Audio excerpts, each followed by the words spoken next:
देश में नवरात्रि का त्योहार मनाया जा रहा है। चैत्र नवरात्रि का विशेष महत्व रहता है। मां जगत जननी जगदम्बा की कृपा सब भक्तों के ऊपर बनी रही। नवरात्रि को लेकर पंडित मुकेश शास्त्री जी से चर्चा।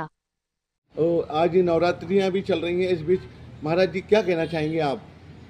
नवरात्रि शक्ति की उपासना का पर्व है।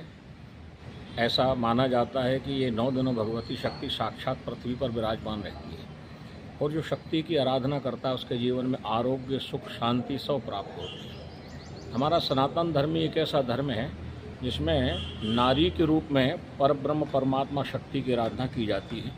हमारे शास्त्रों में भी कहा गया, यत्र नार्यन्तु पूजन्ते रमन्ते तत्र देवता। जहाँ पर नारियों की पूजा और सम्मान होता है वहाँ पर देवताओं का वास होता है, सुख शांति का वास होता है। आप वैसे भी देखें, किसी परिवार में अगर किसी नारी का बेटी के रूप में, पत्नी के रूप में, बहन के रूप में, माता के रूप में सम्मान होता है तो उस परिवार में बहुत ज़्यादा उन्नति होती है।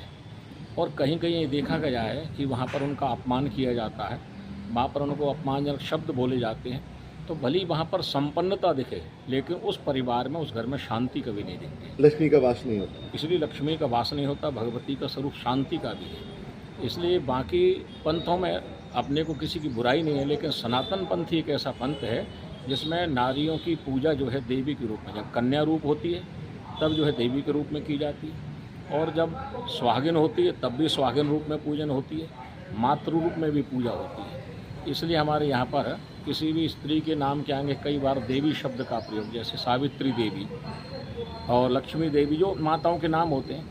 लेकिन आपने कई पुरुषों के नाम ने आपने नहीं सुना होगा कि अशोक देवता, रमेश देवता, पुरुषों के नाम के। हमारे देवी के रूप में स्त्री को देवी माना गया है।